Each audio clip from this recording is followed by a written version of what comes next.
Kim Chiu nabigla sa pag-amin niya tungkol sa kanila ni Paolo Avellino.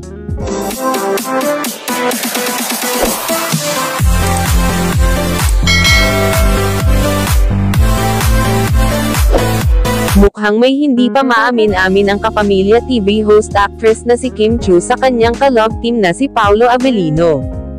Sa latest episode ng Recreate na uploaded nitong linggo, sumalang ang dalawa sa lie detector challenge.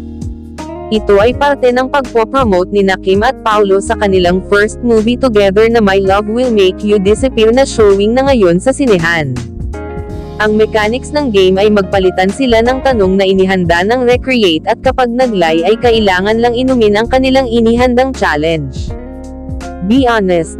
Have you ever seen me as more than a friend? Tanong ni Paolo kay Kim. Hala, sobra naman, ba't ko naman sasabihin dito, sa vlog ko na lang, natatawang sagot ng dalaga. Patuloy naman ang pagtawa ni Kim na hindi pa rin sinasagot ang tanong ng co-star. Sige kung ano na lang muna, sabi ni Paolo. Kaya naman hindi pa rin nalaman kung ano ang sagot ni Kim dahil nasa isip niya lang ito pero marami ang na-curious dahil hindi siya nakuryente. For sure ay marami sa mga supporters ng Kim Pao ang mag-aabang sa magiging vlog ng aktres kung saan aaminin na niya ang real score sa pagitan nila ni Paolo. Samantala willing naman daw to go on a date si Paolo sakaling ayain siya ni Kim Chiu. Matatanda ang unang napanood ang dalawa sa hit series na Linlang, kung saan gumanap sila bilang mag-asawa.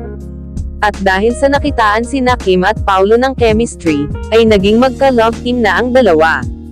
Bumida pa nga ang dalawa sa Philippine adaptation ng K-drama series na What's Wrong with Secretary Kim, base sa mga ulat ay umabot na ng 40 million ang kita ng kanilang first movie together.